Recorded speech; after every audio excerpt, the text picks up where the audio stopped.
ನತ್ವಾ ಸರಸ್ವತೀಂ ದೇವೀಂ ಶುದ್ಧಾಂ ಗುಣ್ಯಾಂ ಕರೋಮ್ಯಹಂ ಪಾಣಿನೀಯ ಪ್ರವೇಶಾಯ ಲಘುಸಿದ್ಧಾಂತ ಕೌಮುದೀಂ. ವರದರಾಜ ವಿದ್ವಾಂಸರು ವೈಯಾಕರಣಿಗರು ರಚಿಸಿದಂತಹ ಬಾಲಕರಿಗೂ ಕೂಡ ಸುಲಭದಲ್ಲೇ ಅರ್ಥವಾಗುವಂತಹ ಲಘು ಸಿದ್ಧಾಂತ ಕೌಮುದಿ ಎಂಬ ಗ್ರಂಥದಲ್ಲಿ ಅಚ್ಸಂಧಿ ಪ್ರಕರಣಂ ಅಂತ ಸಂಧಿಯ ವಿಷಯವನ್ನು ನಾವು ಅರ್ಥೈಸಿಕೊಳ್ಳುವುದಕ್ಕೆ ಜೀರ್ಣಿಸಿಕೊಳ್ಳುವುದಕ್ಕೆ ಪ್ರಯತ್ನ ಪಡ್ತಾ ಇದ್ದೇವೆ.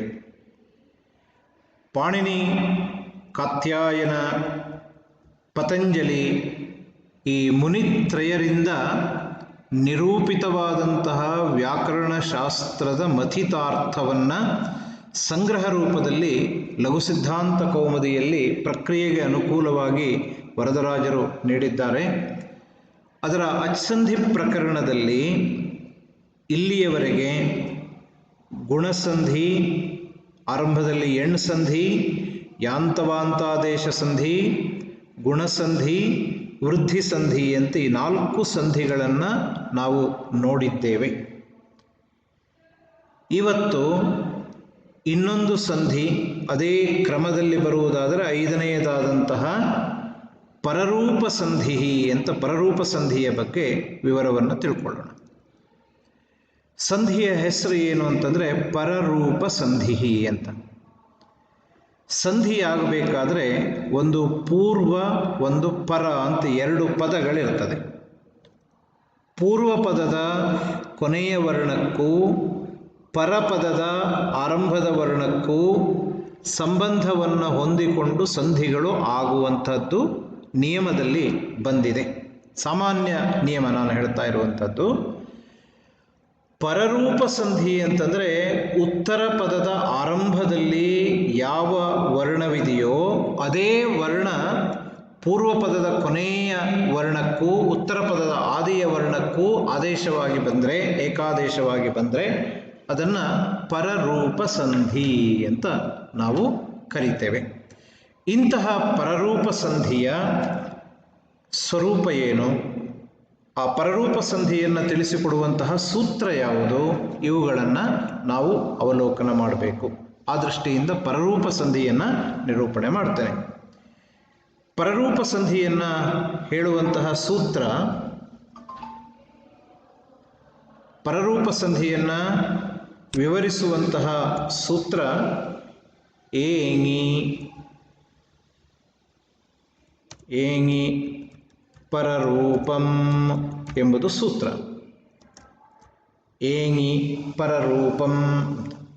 ಈ ಸೂತ್ರ 6ನೇ ಅಧ್ಯಾಯದ 1ನೆಯ ಪಾದದ 94ನೆಯ ಸೂತ್ರ ಇದೆ. ಸೂತ್ರವನ್ನು ನಿರೂಪಣೆ ಮಾಡುವಾಗ ಸೂತ್ರ ಸಂಖ್ಯೆ ಎನ್ನುವುದು ನಮಗೆ ಬಹಳ ಮುಖ್ಯವಾಗ್ತದೆ. ಉತ್ತರೋತ್ತರ ಸೂತ್ರಗಳಿಗೆ ಪ್ರಾಬಲ್ಯ ಇರೋದರಿಂದ, ಇನ್ನು ಅನೇಕ ಕಾರಣಗಳಿಂದ ಈ ಸೂತ್ರಗಳು ಸಂಧಿಯ ನಿಷ್ಕರ್ಷೆಯಲ್ಲಂತೂ ಬಹಳ ಪ್ರಾಶಸ್ತ್ಯವನ್ನು ಪಡೀತದೆ. ಅದರಿಂದ ಸೂತ್ರ ಸಂಖ್ಯೆಯನ್ನು ನಾವು ತಿಳ್ಕೊಳ್ಬೇಕು. 6ನೇ ಅಧ್ಯಾಯದ 1ನೇ ಪಾದ 94ನೆಯ ಸೂತ್ರ ಪರರೂಪ ಸಂಧಿಯನ್ನು ಹೇಳುವಂತಹ ಒಂದು ಸೂತ್ರ ಏಂಗಿ ಪರರೂಪಂ ಎಂಬುದು ಸೂತ್ರ. ಏನರ್ಥ ಈ ಸೂತ್ರಕ್ಕೆ ಅಂತಂದರೆ, ಮೊದಲು ಸೂತ್ರದ ಪದಗಳನ್ನು ವಿಭಾಗ ಮಾಡಬೇಕು ನಾವು. ಆವಾಗ ನಾವು ಅರ್ಥವನ್ನು ಗ್ರಹಿಸಲಿಕ್ಕೆ ನಮಗೆ ಅನುಕೂಲವಾಗತ್ತೆ. ಈ ಸೂತ್ರದಲ್ಲಿ ಏಂಗಿ ಅಂತ ಒಂದು ಪದ ಇದೆ, ಏಂಗಿ. ಇನ್ನೊಂದು ಪರರೂಪಂ ಅಂತ ಮತ್ತೊಂದು ಪದ. 2 ಪದಗಳಿಂದ ಕೂಡಿರುವಂತಹ ಸೂತ್ರ ಇದು. ಸೂತ್ರವನ್ನು ನಿರೂಪಣೆ ಮಾಡುವಾಗ, ಸೂತ್ರ ಲಕ್ಷಣವನ್ನು ಹೇಳುವಾಗಲೇ ಅಲ್ಪಾಕ್ಷರಂ ಅಸಂದಿಗ್ಧಂ ಸಾರವದ್ವಿಶ್ವತೋ ಮುಖಂ ಅಸ್ತೋಭಮನವದ್ಯಂಚ ಸೂತ್ರಂ ಸೂತ್ರವಿದೋ ವಿದುಹು ಅಂತ ಸೂತ್ರದ ಲಕ್ಷಣವನ್ನು ಹೇಳಿದ್ದಾರೆ. ಅಲ್ಪಾಕ್ಷರ ಇರಬೇಕು, ವಿಶ್ವತೋಮುಖವಾದ ಅರ್ಥವನ್ನು ಕೊಡುವಂಥದ್ದಾಗಿರಬೇಕು ಅಂತ. ಆದ್ದರಿಂದ ಒಂದು ಶಬ್ದ ಕಡಿಮೆ ಮಾಡಲಿಕ್ಕಾದರೆ ಪುತ್ರೋತ್ಸವ ಮನ್ಯಂತೆ ವೈಯಾಕರಣ ಅಂತ ಒಂದು ಶಬ್ದ ಹೇಳ್ತಾರೆ. ಒಂದು ಪುತ್ರೋತ್ಸವ ಆದಷ್ಟು ಸಂತೋಷವಾಗುತ್ತೆ, ಒಂದು ಶಬ್ದ ಸೂತ್ರದಲ್ಲಿ ಕಡಿಮೆ ಆದರೆ ಪಾಣಿನಿಗೆ ಆಗ್ತಾ ಇತ್ತು ಅಂತ ಹೇಳ್ತಾರೆ ಅದನ್ನು. ಹಾಗಾಗಿ ಈ ಸೂತ್ರದಲ್ಲಿ ಏಂಗಿ ಪರರೂಪಂ ಅಂತ ಪದ ಇದೆ. ಇವಾಗ ಪರರೂಪಂ ಎನ್ನುವಂಥದ್ದು ಪರರೂಪಂ ನಾಮ ಸಂಧಿ ಭವತಿ ಅಂತ ಸಂಧಿಯ ಹೆಸರನ್ನು ಹೇಳ್ತದೆ. ಅದು ಪರರೂಪ ಸಂಧಿ ಅಂತ. ಸಂಧಿಯ ಹೆಸರನ್ನು ಹೇಳುವುದರ ಜೊತೆಗೆ ಪರರೂಪ ಅಂತಂದರೆ ಪರಪದದಲ್ಲಿರುವ ಆದಿಯ ವರ್ಣ ಎನ್ನುವುದು ಎರಡೂ ಕಡೆಗಳಲ್ಲಿ ಪೂರ್ವಪದದ ಕೊನೆಗೂ ಪರಪದದ ಆದಿಗೂ ಎರಡಕ್ಕೂ ಒಟ್ಟು ಸೇರಿ ಏಕಾದೇಶವಾಗಿ ಬರ್ತದೆ ಅಂತ ಹೇಳ್ತದೆ ಅದು ಪರರೂಪಂ ಅಂತ. ಇನ್ನೊಂದು ಪದ ಏಂಗಿ ಅಂತಿದೆ. ಇಂತಹ ಪ್ರಕ್ರಿಯೆಗಳು ತುಂಬ ಕಡೆಗಳಲ್ಲಿ ಬಂದಿದೆ. ಏಂಗ್ ಎಂಬ ಪ್ರತ್ಯಾಹಾರದ ಸಪ್ತಮಿ ವಿಭಕ್ತಿ ಏಕವಚನದಲ್ಲಿ ಏಂಗಿ ಅಂತ ರೂಪ ಆಗತ್ತೆ. ಏಂಗ್ ಅಂತ ಪ್ರತ್ಯಾಹಾರ, ಅದರ ಸಪ್ತಮಿ ವಿಭಕ್ತಿಯಲ್ಲಿ ಏಂಗಿ ಅಂತ ರೂಪ ಆಗತ್ತೆ. ಸಪ್ತಮಿ ವಿಭಕ್ತಿ ಅಂತ ಹೇಳಿದ ತತ್ಕ್ಷಣ ನಮಗೆ ನೆನಪಾಗುವಂತಹದ್ದು ತಸ್ಮಿನ್ನಿತಿ ನಿರ್ದಿಷ್ಟೇ ಪೂರ್ವಸ್ಯ ಸಪ್ತಮೀ ನಿರ್ದೇಶೇನ ವಿಧೀಯಮಾನಂ ಕಾರ್ಯಂ ವರ್ಣಾಂತರೇಣ ಅವ್ಯವಹಿತಸ್ಯ ಪೂರ್ವಸ್ಯ ಬೋಧ್ಯಂ ಅಂತ. ಅದು ಪರದಲ್ಲಿರುವಾಗ ಸಾಕ್ಷಾತ್ ತತ್ಪೂರ್ವದಲ್ಲಿ ಏನು ಪ್ರಕ್ರಿಯೆಯನ್ನು ಹೇಳ್ತೇವೆ ಆ ಪ್ರಕ್ರಿಯೆ ಆಗ್ತದೆ ಅಂತ ಅರ್ಥ. ಆದ್ದರಿಂದ ಏಂಗಿ ಅಂದರೆ ಏಂಗ್ ವರ್ಣಗಳು ಪರದಲ್ಲಿ ಇರುವಾಗ ಅಂತ ಅರ್ಥ ಆಗತ್ತೆ. ಏಂಗ್ ಅಂತಂದರೆ ಅದೊಂದು ಪ್ರತ್ಯಾಹಾರ. ಆದಿರಂತೇನ ಸಹೇತ ಎಂಬ ಸೂತ್ರ ಪ್ರತ್ಯಾಹಾರ ಸಂಜ್ಞೆಯನ್ನು ಹೇಳಿದೆ. ಏಂಗ್ ಅಂದರೆ ಏ ಓಂಗ್, ಏಕಾರ ಓಕಾರ, ಇದೆರಡು ವರ್ಣಗಳು ಅದರಲ್ಲಿ ಸೇರಿಕೊಂಡಿದೆ. ಆದ್ದರಿಂದ ಏಕಾರ ಓಕಾರಗಳು ಪರದಲ್ಲಿ ಇರುವಾಗ ಅಂತ ಅರ್ಥ ಆಯ್ತು ಏಂಗಿ ಎನ್ನುವುದು. ಒಂದು ಅರ್ಥ ಮುಗೀತು. ಆದರೆ ಸೂತ್ರದ ಅರ್ಥ ಪೂರ್ತಿ ನಮಗಾಗಲಿಲ್ಲ. ಏಕಾರ ಓಕಾರಗಳು ಪರದಲ್ಲಿರುವಾಗ ಪರರೂಪ ಆಗ್ತದೆ ಅಂತಂದರೆ ಏಕಾರ ಓಕಾರ ಪರದಲ್ಲಿರುವಾಗೆಲ್ಲ ಆಗ್ತದೆಯಾ ಅಂತ ಪ್ರಶ್ನೆ ಕೇಳಿದರೆ, ಹಿಂದಿನ ಸೂತ್ರಗಳಿಂದ ಶಬ್ದಗಳನ್ನು ಅನುವರ್ತನೆ ಮಾಡಿಕೊಂಡು ಆದ್ ಗುಣ ಎಂಬ ಸೂತ್ರದಲ್ಲಿ ಆತ್ ಅಂತ ಹೇಳಿದ್ದೇವೆ ನಾವು. ಅಲ್ಲಿಂದ ಆತ್ ಎನ್ನುವುದನ್ನು ತಗೋಬೇಕು. ಉಪಸರ್ಗಾದೃತಿ ಧಾತವು ಎಂಬಲ್ಲಿ ಉಪಸರ್ಗಾತ್ ಅಂತ ಹೇಳಿದ್ದೇವೆ. ಆ ಉಪಸರ್ಗಾತ್ ಎಂಬುದನ್ನು ತಗೋಬೇಕು. ಅದನ್ನು ತಗೊಂಡಾಗ ಮುಂದಿನ ರೂಪ ಏನಾಗ್ತದೆ ಎನ್ನುವುದನ್ನು ವೃತ್ತಿಯಲ್ಲಿ ಅವನು ತೋರಿಸಿಕೊಡ್ತಾನೆ. ಅದನ್ನು ನೋಡೋಣ. ಏಂಗಿ ಪರರೂಪಂ ಆತ್ ಉಪಸರ್ಗಾತ್, ಆತ್ ಉಪಸರ್ಗಾತ್ ಏಂಗಾದೌ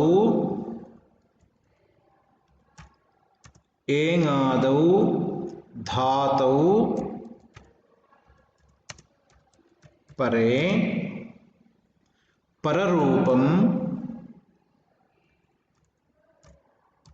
ಪರರೂಪಂ ಏಕಾದೇಶಃ ಸ್ಯಾತ್ ಅಂತ ಅರ್ಥ. ಪರರೂಪಂ ಏಕಾದೇಶಃ ಸ್ಯಾತ್. ಇವಾಗ ಸೂತ್ರದ ಮಥಿತಾರ್ಥವನ್ನು ನೋಡೋಣ. ಆತ್ ಉಪಸರ್ಗಾತ್ ಏಂಗಾದೌ ಧಾತೌ ಪರೇ ಪರರೂಪಂ ಏಕಾದೇಶಃ ಸ್ಯಾತ್. ಆತ್ ಎಂಬ ಪದವನ್ನು ಆದ್ಗುಣ ಎಂಬ ಸೂತ್ರದಿಂದ, ಹಾಗೆ ಉಪಸರ್ಗಾತ್ ಎಂಬ ಪದವನ್ನು ಉಪಸರ್ಗಾದೃತಿ ಧಾತವು ಎಂಬಲ್ಲಿಂದ, ಧಾತವು ಎಂಬ ಪದವನ್ನು ಉಪಸರ್ಗಾದೃತಿ ಧಾತವು ಎಂಬ ಸೂತ್ರದಿಂದಲೇ ನಾವು ಪಡೆದುಕೊಂಡು ಅನುವರ್ತನೆಯನ್ನು ಮಾಡಿಕೊಂಡು ನಾವು ಈ ಸೂತ್ರವನ್ನು ವ್ಯಾಖ್ಯಾನ ಮಾಡಲಿಕ್ಕೆ ತೊಡಗ್ತಾ ಇದ್ದೇವೆ. ಅಲ್ಲಿಗೆ ವೃತ್ತಿಯ ಅರ್ಥ ಎನ್ನುವುದು ಸ್ಪಷ್ಟವಾಯಿತು. ಅಕಾರಾಂತವಾದ ಉಪಸರ್ಗದ ಮುಂದೆ ಏಂಗ್ ಆರಂಭದಲ್ಲಿ ಇರುವಂತಹ ಧಾತುವು ಪರದಲ್ಲಿ ಇರುವಾಗ ಪರರೂಪವು ಏಕಾದೇಶವಾಗಿ ಬರುತ್ತದೆ. ಏಕ ಆದೇಶ ಏಕಾದೇಶ ಒಂದೇ ಆದೇಶವಾಗಿ ಬರುವುದು ಅಂದರೆ ಎರಡು ವರ್ಣಗಳ ಸ್ಥಾನದಲ್ಲಿ ಒಂದೇ ವರ್ಣ ಆದೇಶವಾಗಿ ಬರೋದನ್ನು ಏಕಾದೇಶ ಅಂತ ಕರಿತೇವೆ. ಒಂದು ಸೂತ್ರದಲ್ಲಿ ಅದನ್ನು ಪ್ರತಿಪಾದನೆ ಮಾಡ್ತಾರೆ. ಅಂತಾದಿವಚ್ಚ ಅಂತ. ಯೋಯಂ ಏಕಾದೇಶ ಸಹ ಪೂರ್ವಸ್ಯ ಅಂತವತ್ ಪರಸ್ಯ ಆದಿವಚ್ಚ ಆದೇಶ ಸ್ಯಾತ್. ಇದನ್ನು ಏಕಾದೇಶ ಅಂತ ಕರಿತೇವೆ. ಇದು ಪರರೂಪ ಸಂಧಿಯನ್ನು ನಿರೂಪಣೆ ಮಾಡುವಂತಹ ಸೂತ್ರ. ಏಂಗಿ ಪರರೂಪಂ. ಸೂತ್ರದಲ್ಲಿ ಎರಡೇ ಪದಗಳಿದ್ದರೂ ಸೂತ್ರಾಂತರಗಳಿಂದ ಪದಗಳನ್ನು ಅನುವರ್ತನೆ ಮಾಡಿಕೊಂಡು ಅಕಾರಾಂತವಾದ ಉಪಸರ್ಗದ ಮುಂದೆ ಏಂಗಾದಿಯಾದ ಧಾತು ಪರದಲ್ಲಿರುವಾಗ ಪರರೂಪವು ಏಕಾದೇಶವಾಗಿ ಬರುತ್ತದೆ ಎಂಬುದನ್ನು ಈ ಸೂತ್ರ ಪ್ರತಿಪಾದಿಸುತ್ತದೆ. ಈಗ ಅದು ಸರಿಯಾ ಹೇಗೆ ಎನ್ನುವುದನ್ನು ನೋಡಬೇಕಾದರೆ ಉದಾಹರಣೆಯನ್ನು ನಾವು ನೋಡಬೇಕು, ಅಥವಾ ಎಲ್ಲಿ ಇದು ಅನ್ವಯವಾಗ್ತದೆ ಎನ್ನುವುದನ್ನು ನೋಡಬೇಕಾದ್ರೆ ನಾವು ಉದಾಹರಣೆಯನ್ನು ನೋಡಬೇಕು. ಉದಾಹರಣೆಯನ್ನು ತೋರಿಸ್ತಾನೆ. ಪ್ರಧನ ಚಿಹ್ನಂ ಏಜತೆ ಅಂತ ಒಂದು ಪದ ಇದೆ. ಪ್ರ ಏಜತೆ ಅಂತ. ಇವಾಗ ಪ್ರ ಏಜತೆ ಎಂದಿರುವಲ್ಲಿ ಈ ಅವಸ್ಥೆಯಲ್ಲಿ ಉಪಸರ್ಗ ಕ್ರಿಯಾ ಯೋಗೆ ಎಂಬ ಧಾತುವಿನ ಸೂತ್ರಕ್ಕೆ ಅನುಗುಣವಾಗಿ ಪ್ರ ಎಂಬುದಕ್ಕೆ ಉಪಸರ್ಗ ಎಂಬ ಸಂಜ್ಞೆ ಬಂತು. ಅದು ಉಪಸರ್ಗ ಸಂಜ್ಞೆಯನ್ನು ಹೊಂದಿದ ನಂತರ ಏಂಗಿ ಪರರೂಪಂ ಎಂಬ ಸೂತ್ರದಂತೆ ಪ್ರ ಎಂಬುದು ಅಕಾರಾಂತವಾದ ಉಪಸರ್ಗ ಆಯ್ತಲ್ಲಿ. ಅದಕ್ಕೆ ಏಜತೆ ಎಂಬುದು ಭೂವಾದಯೋ ಧಾತವಃ ಎಂಬ ಸೂತ್ರದ ಪ್ರಕಾರ ಅದೊಂದು ಧಾತು ಆಯಿತು. ಎಂತಹ ಧಾತು ಅನ್ನೋದಕ್ಕೆ ಈ ಸೂತ್ರದಲ್ಲಿ ಏಂಗಿ ಅಂತ ಹೇಳಿದಾಗೆ ಏಕಾರ ಓಕಾರಗಳಿಂದ ಆರಂಭವಾಗುವ ಧಾತು ಆಗಬೇಕು. ಇದು ಏಕಾರದಿಂದ ಪ್ರಾರಂಭವಾಗುವ ಧಾತು ಆಯಿತು. ಅದು ಪರದಲ್ಲಿದೆ. ಹೀಗೆ ಪರದಲ್ಲಿರುವಾಗ ಪ್ರ ಅ ಧನಚಿಹ್ನಂ ಏ ಜತೆ, ಪೂರ್ವ ಪದದ ಕೊನೆಯ ಅಕ್ಷರವನ್ನು ಉತ್ತರ ಪದದ ಮೊದಲ ವರ್ಣವನ್ನು ಪ್ರತ್ಯೇಕ ಮಾಡಿ ಬರೆದಿದ್ದೇನೆ. ಈ ಅಕಾರ ಮತ್ತು ಏಕಾರಗಳ ಸ್ಥಾನದಲ್ಲಿ ಪರರೂಪ, ಪರದಲ್ಲಿರುವಂಥದ್ದು ಏಕಾರ. ಈ ಏಕಾರದ ರೂಪವೇ ಆದೇಶವಾಗಿ ಬರುತ್ತೆ. ಅ ಎ ಎರಡೂ ಹೋಯಿತು, ಇಲ್ಲಿಂದ ಹೋಗಿ ಅದರ ಸ್ಥಾನದಲ್ಲಿ ಅಕಾರ ಏಕಾರ ಇದೆರಡು ಇಲ್ಲಿಂದ ಹೋಯಿತು. ಅದೆರಡರ ಸ್ಥಾನದಲ್ಲಿ ಏಕಾರ ಬಂದಾಗ ಪ್ರ ಎ ಜತೆ ಅಂತಾಯಿತು. ಇಲ್ಲಿ ಪರದಲ್ಲಿದ್ದ ವರ್ಣವೇ ಬರ್ತದೆ ಅಂತ ಅರ್ಥವನ್ನು ಗ್ರಹಿಸಿಕೊಳ್ಬೇಕಾಗಿಲ್ಲ. ಪರವರ್ಣದ ರೂಪವು ಆದೇಶವಾಗಿ ಬರುತ್ತೆ ಅಂತ ಹೇಳಿದರೆ, ಅಕಾರ ಏಕಾರ ಇದ್ದದ್ದು ಎರಡೂ ಹೋಯಿತು. ಅದೆರಡರ ಸ್ಥಾನದಲ್ಲಿ ಹೊಸದಾದ ಏಕಾರ ಎನ್ನುವುದು ಬಂದು ಸೇರಿಕೊಂಡಿತ್ತು ಅಂತರ್ಥ. ಪ್ರ ಎ ಜತೆ ಒಟ್ಟು ಸೇರಿಸಿದಾಗ ಪ್ರೇಜತೆ ಎಂಬ ರೂಪವು ಸಿದ್ಧವಾಗುತ್ತದೆ. ಇದು ಯಾವ ಸಂಧಿ? ಪರರೂಪ ಸಂಧಿ ಅಂತ ಇದನ್ನು ಕರೆದ್ವಿ. ಇನ್ನೊಂದು ಉದಾಹರಣೆಯನ್ನು ನೋಡೋಣ. ಉಪ ಧನಚಿಹ್ನಂ ಓಷತಿ ಅಂತ ಇದೆ. ಇವಾಗ ಉಪ್ ಅ ಧನಚಿಹ್ನಂ ಓ ಶತಿ ಅಂತ ಮಾಡಿದ್ರು. ಅಕಾರ ಮತ್ತು ಓಕಾರ. ಉಪ ಎಂಬುದು ಅವರ್ಣಾಂತವಾದ ಉಪಸರ್ಗ. ಓಷತಿ ಎನ್ನುವುದು ಓಕಾರದಿಂದ ಆರಂಭವಾಗುವ ಧಾತು. ನಿಯಮ ಏಂಗಿ ಪರರೂಪಂ ಎಂಬ ಸೂತ್ರದ ನಿಯಮ ಎಲ್ಲ ಸಮನ್ವಯವಾಗುವುದರಿಂದ ಅಕಾರ ಓಕಾರಗಳ ಸ್ಥಾನದಲ್ಲಿ ಇನ್ನೊಂದು ಓಕಾರ ಬಂದಾಗ ಉಪ್ ಓ ಉಪೋ ಶತಿ ಎಂಬ ರೂಪ ಸಿದ್ಧವಾಗುತ್ತೆ. ಇದು ಪರರೂಪ ಸಂಧಿಗೆ ಉದಾಹರಣೆ. ಹೀಗೆ ಏಂಗಿ ಪರರೂಪಂ ಎಂಬ ಸೂತ್ರವು ಅಕಾರಾಂತವಾದ ಉಪಸರ್ಗದ ಮುಂದೆ ಏಕಾರ ಓಕಾರದಿಂದ ಆರಂಭವಾಗುವ ಧಾತು ಪರದಲ್ಲಿ ಇರುವಾಗ ಅದಕ್ಕೆ ಪರರೂಪ ಸಂಧಿ ಬರ್ತದೆ ಎನ್ನುವುದನ್ನು ನಿರೂಪಣೆ ಮಾಡುವಂತಹ ಸೂತ್ರ. ಅದು ತೋರಿಸ್ಕೊಡತ್ತೆ. ಇದರ ಜೊತೆಗೆ ಪರರೂಪವನ್ನೇ ಹೇಳುವ ಈ ಸೂತ್ರದ ನಿಯಮ ಅದಕ್ಕೆ ಸರಿ ಹೊಂದದೆ ಪ್ರತ್ಯೇಕ ನಿಯಮಗಳ ಮುಖಾಂತರ ಪರರೂಪ ಸಂಧಿಯನ್ನು ವಿಸ್ತರಿಸಿ ಹೇಳುವಂತಹ ಸೂತ್ರಗಳಿದೆ.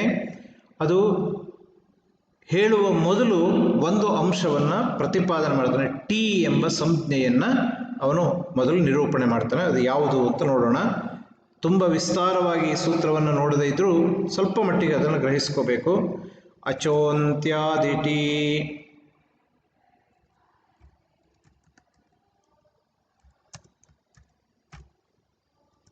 ಅಚೋಂತ್ಯಾದಿಟಿ ಎಂಬುದು ಸೂತ್ರ. ಇದು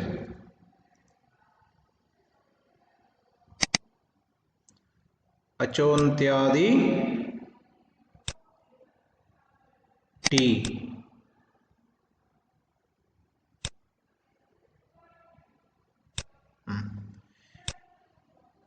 ಈ ಸೂತ್ರ ಇದು 1ನೇ ಅಧ್ಯಾಯದ 1ನೇ ಪಾದದ 64ನೆಯ ಸೂತ್ರ. 1ನೇ ಅಧ್ಯಾಯದ 1ನೇ ಪಾದದ 64ನೆಯ ಸೂತ್ರ. ಈ ಸೂತ್ರ ಟಿ ಎಂಬ ಸಂಜ್ಞೆಯನ್ನು ಹೇಳುತ್ತೆ. ಯಾವ ಸಂಜ್ಞೆ? ಟಿ ಅಂತ ಸಂಜ್ಞೆ. ಏನು ಟಿ ಅಂದರೆ ಅಂತ ಪ್ರಶ್ನೆ ಬಂದರೆ ಅದಕ್ಕೆ ಹೇಳ್ತಾನೆ, ವೃತ್ತಿಯ ಅರ್ಥವನ್ನು ಹೇಳಿಕೊಂಡು ವಿವರಿಸಿಬಿಡ್ತಾನೆ.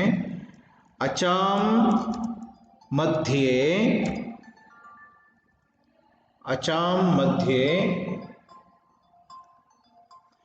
ಯಹ ಅಚಾಂ ಮಧ್ಯೆ ಯಹ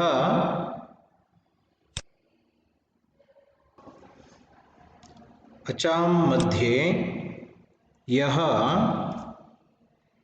ಅಚಾಂ ಮಧ್ಯೆ ಯಹ ಅಂತ್ಯಃ ಸಹ ಆದಿಃ ಯಸ್ಯ ತತ್ ಸಹ ಆದಿಃ ಯಸ್ಯ ತತ್ ಟಿ ಸಂಜ್ಞಂ ತತ್ ಟಿ ಸಂಜ್ಞಂ ಸ್ಯಾತ್. ಇದು ವೃತ್ತಿ. ಯಾವುದು? ಟಿ ಎಂಬ ಸಂಜ್ಞೆಯನ್ನು ಹೇಳುವ ಸೂತ್ರ ಅಚೋಂತ್ಯಾದಿ ಟಿ ಅಂತ. ಈ ಸೂತ್ರದಲ್ಲಿ ಅಚಃ ಅಂತ್ಯಾದಿ ಟಿ ಹೀಗೆ 3 ಪದಗಳಿದೆ.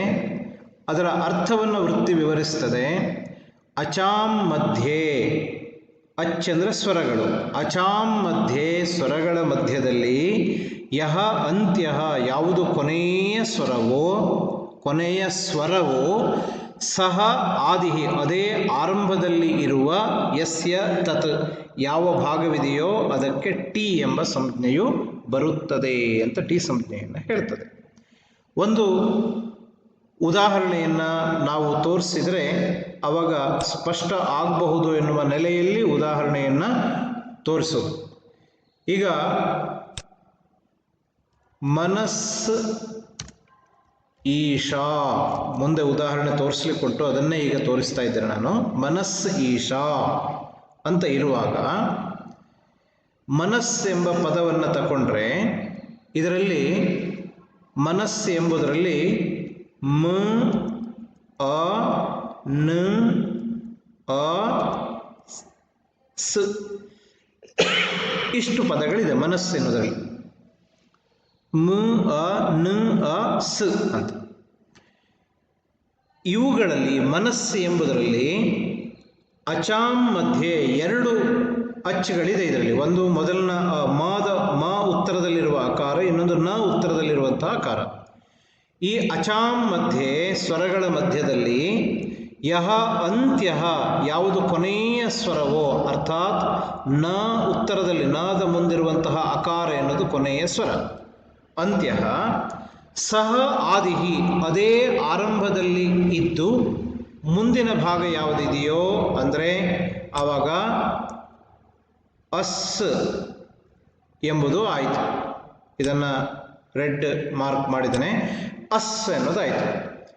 ಈ ಅಸ್ ಎನ್ನುವುದಕ್ಕೆ ಟಿ ಅಂತ ಸಂಜ್ಞೆ ಅಂತ ಅರ್ಥ. ಒಂದು ಪದದಲ್ಲಿ ಯಾವುದು ಕೊನೆಯ ಸ್ವರವೋ ಆ ಕೊನೆಯ ಸ್ವರವೇ ಆರಂಭವಾಗಿ ಮುಂದಿರುವ ಎಲ್ಲ ಭಾಗಗಳನ್ನು ಕೂಡ ನಾವು ಟಿ ಅಂತ ಕರಿತೇವೆ ಅಂತ ಒಂದು ಉದಾಹರಣೆ. ಶಕ ಅಂತ ಇನ್ನೊಂದು ಪದ. ಈ ಶಕ ಎಂಬ ಪದದಲ್ಲಿ ಶ ಅ ಕ ಅ ಇದೆ. ಇದರಲ್ಲಿ ಅಚಾಂ ಮಧ್ಯೆ ಯೋ ಅಂತ್ಯ ಅಚ ಕದ ಮುಂದಿರುವಂತಹ ಅ ಎನ್ನುವುದು ಕೊನೆಯ ಸ್ವರ ಇದು. ಸಹ ಆದಿಹಿ ಅಲ್ಲ, ಅದು ಒಂದೇ ಇರೋದು, ಅದರ ಮುಂದೆ ಬೇರೆ ಯಾವುದೇ ವರ್ಣ ಇಲ್ಲ. ಅದರಿಂದ ಅ ಎಂಬುದು ಇದು ಟಿ ಎಂಬ ಸಂಜ್ಞೆಯನ್ನು ಹೊಂದುತ್ತದೆ ಅಂತ ಅರ್ಥ. ಇದಕ್ಕೆ ಟಿ ಸಂಜ್ಞೆ ಅಂತ ನಾವು ಕರಿತೇವೆ. ಅಚೋಂತ್ಯಾದಿ ಟಿ ಎಂಬುದು ಆ ಸೂತ್ರವನ್ನು ಹೇಳುತ್ತೆ. ಈ ಟಿ ಸಂಜ್ಞೆಯನ್ನು ನಾವು ಅರ್ಥ ಮಾಡಿಕೊಂಡ ನಂತರ ಈಗ ಮುಂದಿನ ಪರರೂಪದ ಇನ್ನೊಂದು ಸ್ವರೂಪವನ್ನು ವಾರ್ತಿಕದ ಮುಖಾಂತರ ಹೇಳ್ತಾರೆ. ಒಂದು ವಾರ್ತಿಕ ಹೇಳುತ್ತೆ, ಶಕಂಧ್ವಾದಿಷು ಪರರೂಪಂ ವಾಚ್ಯಂ ಎಂಬುದು ಒಂದು ವಾರ್ತಿಕ. ಇದು ಕಾತ್ಯಾಯನರು ಅಥವಾ ವರರುಚಿಯವರು ಹೇಳಿದಂತಹ ವಾಕ್ಯ, ಶಕಂಧ್ವಾದಿಷು ಪರರೂಪಂ ವಾಚ್ಯಂ ಅಂತ. ಯಥೋತ್ತರ ಮುನೀನಾಂ ಪ್ರಾಮಾಣ್ಯಂ ಅಂತಿದೆ. ಪಾಣಿನಿ ಹೇಳಿದ್ದಕ್ಕಿಂತ ಕಾತ್ಯಾಯನರು ಹೇಳಿದ್ದಕ್ಕೆ ಹೆಚ್ಚಿನ ಪ್ರಾಶಸ್ತ್ಯ ಇದೆ. ಉಕ್ತಾನುಕ್ತ ದುರುಕ್ತ ಚಿಂತನಂ ಅಂತ ಕರಿತೇವೆ. ಹೇಳಿದ್ದನ್ನು ವಿಮರ್ಶೆ ಮಾಡುವುದು, ಹೇಳದೇ ಇದ್ದದ್ದನ್ನು ಹೇಳುವುದು, ಅಥವಾ ತಪ್ಪಾಗಿ ಹೇಳಿದ್ದನ್ನು ಸರಿ ಮಾಡುವಂಥದ್ದು, ಈ ಕೆಲಸವನ್ನು ವಾರ್ತಿಕ ಮಾಡ್ತದೆ. ಅದರಿಂದ ಶಕಂಧ್ವಾದಿಷು ಪರರೂಪಂ ವಾಚ್ಯಂ. ನಾವು ಪರರೂಪ ಸಂಧಿಯನ್ನು ಹೇಳ್ತಾ ಇದ್ದೇನೆ. ಅವನು ಹೇಳ್ತಾನೆ ಶಕಂಧ್ವಾದಿಷು, ಶಕಂಧು ಮೊದಲಾದ ಸ್ಥಳಗಳಲ್ಲಿ ಪರರೂಪವನ್ನು ಹೇಳಬೇಕು ಅಂತ ಹೇಳ್ತಾನೆ. ಶಕಂಧ್ವಾದಿಷು ಪರರೂಪಂ ವಾಚ್ಯಂ ಅಂತ. ಉದಾಹರಣೆಯನ್ನು ನೋಡೋಣ. ಶಕಂಧು, ಕರ್ಕಂಧು ಇತ್ಯಾದಿ ಪಾಣಿನಿಯ ಗಣಪಾಠಗಳಲ್ಲಿ ಈ ವಿಷಯಗಳೆಲ್ಲ ಬರುತ್ತೆ. ಶಕ ಧನಚಿಹ್ನಂ ಅಂಧುಹು ಅಂತ ಇದೆ. ಶಕ ಅಂಧುಹು ಅಂತ ಇದೆ. ಆವಾಗ ವಸ್ತುತಃ ಅಕಸ್ಸವರ್ಣೇ ದೀರ್ಘ ಎಂಬ ಸೂತ್ರದ ಪ್ರಕಾರ ಸವರ್ಣ ದೀರ್ಘ ಸಂಧಿ ಬಂದು ಶಕಾಂಧುಹು ಅಂತ ಆಗಬೇಕಿತ್ತು. ಅದರದ್ದು ಆಗೋದಿಲ್ಲ, ಇಲ್ಲಿ ಪರರೂಪ ಆಗತ್ತೆ ಅಂತ ಹೇಳ್ತಾನೆ. ಪರರೂಪ ಆಗ್ತದೆ ಅಂತಂದರೆ ಶ ಕ ಶಕ ಅ ಪ್ಲಸ್ ಅ ಧುಹು ಅಂತ ಇದೆ. ಇವಾಗ ಪೂರ್ವ ಪದದ ಕೊನೆಯಲ್ಲಿರುವ ಅಕಾರ, ಉತ್ತರ ಪದದ ಆದಿಯಲ್ಲಿರುವಂತಹ ಅಕಾರ, ಇದು ಎರಡಕ್ಕೆ ಒಟ್ಟಿಗೆ ಪರರೂಪವಾದ ಅಕಾರವು ಬಂದಾಗ ಶಕ ಅ ಏಕಾದೇಶವಾಗಿ ಬಂದದ್ದು, ಆಮೇಲೆ ಧುಹು ಅಂತ ಉಂಟು. ಒಟ್ಟು ಸೇರಿಸಿದಾಗ ಶಕಂಧುಹು ಅಂತ ರೂಪ ಆಗತ್ತೆ. ಶಕಂಧುಹು. ಅದೇ ರೀತಿಯಾಗಿ ಕರ್ಕಂಧುಹು ಅಂತ ಇನ್ನೊಂದು ರೂಪವನ್ನು ತೋರಿಸ್ತಾನೆ. ಕರ್ಕ್ ಅ ಧನಚಿಹ್ನಂ ಅ ಧುಹು. ಇದನ್ನು ಪುನಃ ತೋರಿಸಬೇಕು ಅಂತಿಲ್ಲ. ಕರ್ಕ್ ಅ ಅಕಾರ ಇದೆ, ಮುಂದೆ ಅಕಾರ ಪರದಲ್ಲಿದೆ. ಇದು ಶಕಂಧ್ವಾದಿ ಗಣದಲ್ಲಿ ಬಂದಂತಹ ಪದವಾದ್ದರಿಂದ ಈ ಎರಡು ವರ್ಣಗಳ ಸ್ಥಾನದಲ್ಲಿ ಪರರೂಪವಾದ ಅಕಾರ ಬಂದರೆ ಕರ್ಕಂಧುಹು ಅಂತ ರೂಪ ಆಗ್ತದೆ. ಕರ್ಕಂಧುಹು ಅಂತ. ಶಕಂಧುಹು, ಕರ್ಕಂಧುಹು. ಆಮೇಲೆ ಮನಸ್ ಧನಚಿಹ್ನಂ ಮನಸ್ ಪ್ಲಸ್ ಈಶಾ. ಇಲ್ಲಿ ಪರರೂಪ ಆಗುವಂಥದ್ದು ಟಿ ಸಂಜ್ಞೆ ಇರುವುದಕ್ಕೆ ಅಂತ ಅರ್ಥವನ್ನು ಇಟ್ಕೋಬೇಕು. ತಚ್ಚಟೇಹೇ ಅಂತ ಹೇಳ್ತಾರೆ ನಾನು. ಮನಸ್ ಈಶಾ ಅಂತ ಇರುವಾಗ ಮ ನ ಅಸ್ ಎಂಬುದಕ್ಕೆ ಟಿ ಸಂಜ್ಞೆ ಇದೆ. ಆಮೇಲೆ ಈ ಶಾ ಅಂತ ಇದೆ, ರೂಪ ಇದೆ. ಈಗ ಪರರೂಪ ಆಗುವಾಗ ಪೂರ್ವ ಪದದ ಕೊನೆಯ ವರ್ಣಕ್ಕಲ್ಲ, ಯಾವುದಕ್ಕೆ ಟಿ ಅಂತ ಸಂಜ್ಞೆ ಇದೆಯೋ ಆ ಟಿ ಸಂಜ್ಞೆ ಇರುವಂತಹದ್ದು ಕಷ್ಟಕ್ಕೂ ಪರರೂಪ ಬರ್ತದೆ ಅಂತ ಅರ್ಥ. ಆದ್ದರಿಂದ ಅಸ್ ಈ ಇದಿಷ್ಟಕ್ಕೂ ಕೂಡ ಅಸ್ ಈ ಶಾ ಇದಿಷ್ಟಕ್ಕೂ ಕೂಡ ಪರರೂಪ ಬಂದರೆ ಆವಾಗ ಮನ್ ಈ ಶಾ ಒಟ್ಟು ಸೇರಿಸಿದರೆ ಮನೀಷಾ ಎಂಬ ರೂಪ ಆಗತ್ತೆ. ಮನಸ್ಸಃ ಈಶಾ ಮನೀಷಾ ಅಂತ, ಮನಸ್ ಈಶಾ ಅಂತ ಪದ ಇರುವಾಗ ಅಸ್ ಮತ್ತೆ ಈ ಇದಿಷ್ಟಕ್ಕೂ ಕೂಡ ಪರರೂಪ ಬಂದು ಮನೀಷಾ ಎಂಬ ರೂಪ ಸಿದ್ಧವಾಗ್ತದೆ ಅಂತ ಹೇಳ್ತಾರೆ. ಹೀಗೆ ಇಲ್ಲಿ ಆಗುವಾಗ ಎಲ್ಲಿ ಶಕಂಧ್ವಾದಿಷು ಪರರೂಪಂ ವಾಚ್ಯಂ ಅಂತ ಹೇಳುವಾಗ ಇಲ್ಲಿ ಪೂರ್ವ ಸೂತ್ರದಲ್ಲಿ ಹೇಳಿದ ಏಂಗಿ ಪರರೂಪಂ ಎಂಬಲ್ಲಿ ಆತ್ ಉಪಸರ್ಗಾತ್ ಏಂಗಾದವು ಧಾತವು ಅಂತೆಲ್ಲ ಹೇಳಿದವಲ್ಲ, ಅದು ಯಾವುದು ಅನ್ವಯ ಆಗೋದಿಲ್ಲ. ಶಕಂಧು ಕರ್ಕಂಧು, ಶಕಂಧು ಮೊದಲಾದಂತಹ ಗಣಪಾಠದಲ್ಲಿ ಬರುವಂತಹ ಎಲ್ಲ ಶಬ್ದಗಳಿಗೂ ಪರರೂಪ ಆಗತ್ತೆ. ಅದರ ಪರರೂಪ ಆಗುವಾಗ ಅದು ತಚ್ಚಟೇಹೆ, ಅದರ ಟಿ ಸಂಜ್ಞೆ ಇರುವುದಕ್ಕೆ ಪರರೂಪ ಬರ್ತದೆ ಅಂತ ಅವನು ಹೇಳಿದ್ದು. ಇದು ವಾರ್ತಿಕದ ಸ್ವರೂಪ. ಅದರ ಶಕಂಧು ಕರ್ಕಂಧು ಮನೀಷಾ ಇಲ್ಲದೇ ಇದ್ದರೆ ಶಕಾಂಧು ಕರ್ಕಾಂಧು ಮನಸೀಶಾ ಈ ರೀತಿಯ ರೂಪಗಳಾಗಬೇಕಿತ್ತು. ಹಾಗಾಗುವುದಿಲ್ಲ, ಇದು ಪರರೂಪ ಸಂಧಿ ಆಗ್ತದೆ ಅಂತ ಹೇಳ್ತಾನೆ. ಹೀಗೆ ಟಿ ಸಂಜ್ಞೆ ಮತ್ತು ಶಕಂಧ್ವಾದಿ ಗಣಗಳಲ್ಲಿ ಪಠಿತವಾದಂತಹದಕ್ಕೆ ಬರುವಂತಹ ಪರರೂಪಗಳನ್ನು ಈ ಸೂತ್ರದಲ್ಲಿ ನಾವು ವಿವರಿಸಿದ್ದೇವೆ. ಇಲ್ಲಿಯವರೆಗೆ ಪರರೂಪ ಸಂಧಿಯನ್ನು ಹೇಳುವ, ಒಟ್ಟು ಪರರೂಪ ಸಂಧಿಯನ್ನು ಪ್ರತಿಪಾದನೆ ಮಾಡಬೇಕಾದ್ರೆ ಏಂಗಿ ಪರರೂಪಂ ಎಂಬ ಸೂತ್ರ ಬೇಕು, ಅಚೋಂತ್ಯಾದಿ ಟಿ ಬೇಕು, ಶಕಂಧ್ವಾದಿಷು ಪರರೂಪಂ ವಾಚ್ಯಂ ಎಂಬಂತಹ ವಾರ್ತಿಕ ಬೇಕು. ಇನ್ನೂ ಕೆಲವು ಸೂತ್ರಗಳಿದೆ. ಆ ಸೂತ್ರಗಳನ್ನು ನಾವು ಇಲ್ಲಿ ಪರಿಗಣಿಸದೆ ವಿದ್ಯಾರ್ಥಿಗಳಿಗೆ ಪರೀಕ್ಷಾ ದೃಷ್ಟಿಯಿಂದ ಎಷ್ಟು ಬೇಕೋ ಅಷ್ಟನ್ನು ಮಾತ್ರ ಹೇಳ್ಕೊಂಡು ಹೋಗುವ ಕಾರಣದಿಂದಾಗಿ ಇಷ್ಟನ್ನೇ ಪರರೂಪ ಸಂಧಿಗೆ ಸಂಬಂಧಪಟ್ಟ ವಿವರಣೆಯನ್ನು ಹೇಳಿದ್ದೇವೆ. ಇದನ್ನು ತಾವೆಲ್ಲರೂ ಅಧ್ಯಯನ ಮಾಡಬೇಕು ಅಂತ ಕೇಳಿಕೊಂಡು ಇವತ್ತಿನ ಪಾಠವನ್ನು ಮುಕ್ತಾಯಗೊಳಿಸ್ತಾ ಇದ್ದೇನೆ.